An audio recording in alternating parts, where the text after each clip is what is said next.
कि मुगल शासन के आखिरी बादशाह अखिलेश यादव अब जिंदगी में उत्तर प्रदेश के सीएम नहीं बनने जा रहे भाई। हमारे देश के वीर जवान, हमारे देश के यशस्वी प्रधानमंत्री जब निर्णय लेते हैं कि हमारे यहाँ पहलगांव में अगर हमारे वीरों को, हमारे युवाओं को गोली से भूना गया तो हम जवाब देंगे। घर में आकर ठोक गए और वहां का प्रधानमंत्री कह रहा कि हम तो तैयारी कर रहे थे कि नमाज के बाद कुछ जवाब देंगे, लेकिन जब तक हम जवाब देते ब्रह्मोस हमारे घर में आके गिर गई।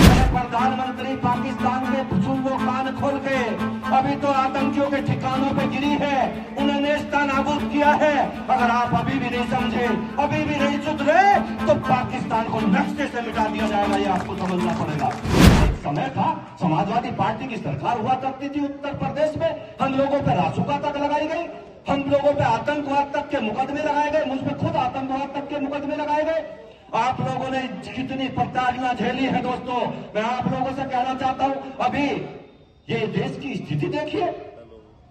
अखिलेश यादव पूर्व मुख्यमंत्री, और अगर मैं सही से बताऊं कि मुगल शासन के आखिरी बादशाह अखिलेश यादव अब जिंदगी में उत्तर प्रदेश के सीएम नहीं बनने जा रहे भाई। जिंदगी में नहीं नंबर आ सकता उनका। और वो बात करते पीडीए की, अरे पीडीए का ऐसा कौन सा काम है जो आप पीडीए का काम करते हो? पीडीए की तो फुल फॉर्म भी लोगों को नहीं पता। जो आपकी मानसिकता है, आपने उस मानसिकता से बनाया है।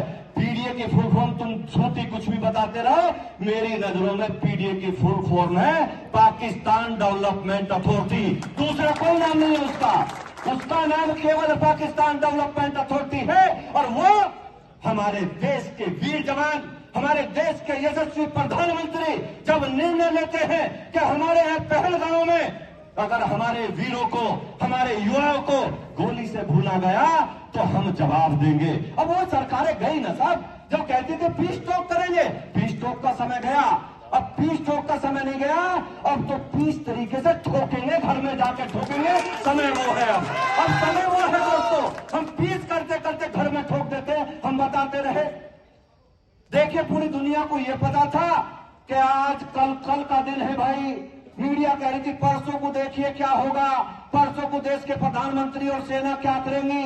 सब ये चिल्लाते रहे और कहते रहे कि कल होगा, परसों होगा।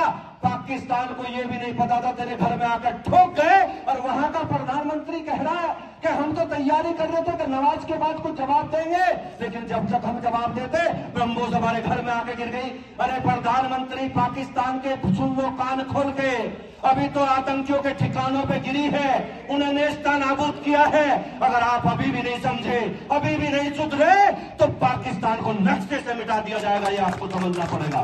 मैं आप लोगों से कहना चाहता हूं, बहुत लंबा चौड़ा भाषण देने का विषय नहीं, लेकिन आप लोग बैठे थे तो मैंने थोड़ा सा बोल दिया। मैं एक ही बात कहूंगा दोस्तों कि इकट्ठे रहिए, जातियों में मत बटिए।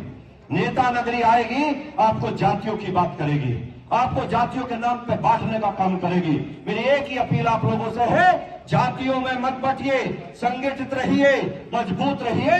गारंटी से कह रहा हूं, एक बात और भी बताता हूं।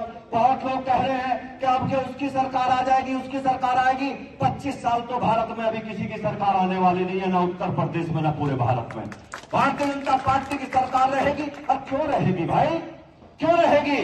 आप भी जानते हैं कि 370 हटाना था, हट गया ना, 35 से हट गई ना। लोग कहते थे कि राम मंदिर नहीं बन पाएगा, राम मंदिर की अगर बात हुई तो देश में आग लग जाएगी। अरे देश में आग लगना तो दूर, 35 से भी हट गई, 370 भी हट गई, और आप देखिए राम मंदिर भी बन गया। एक उपला भी जला पाया कोई भाई? जो देश में आग लगाने की बात करते थे वो उपला भी जला पाया क्या? अभी लोग कह रहे हैं अध्यक्ष जी कि जब तक तो भारतीय जनता पार्टी जाती नहीं, जब तक मथुरा और काशी दोनों का निर्णय होकर यहाँ नहीं बन जाता, तब तक कोई नहीं जा रहा भाई। अभी तो लोगों ने मन बना लिया कि काशी मथुरा दोनों भव्य राम मंदिर, जैसे राम मंदिर बना ऐसे ही दोनों जगह मंदिर बनने जा रहे हैं। लोग कहते हैं विवादित बात करता है। मैंने एक बात पीछे अभी एक मंच से कह दी थी कि जब ये बताइए काशी में या मथुरा में हम लोगों के मंदिर गिराए गए तो किसी कोर्ट का आदेश लिया था क्या? तो हम कौन से कोर्ट के आदेश की अवहेलना कर रहे हैं? जब उन्होंने आदेश नहीं लिया था, आज जरूरत हमें नहीं होनी चाहिए कोर्ट के आदेश की। आज निर्णय है कि काशी और मथुरा दोनों जगह भव्य मंदिर बनना चाहिए।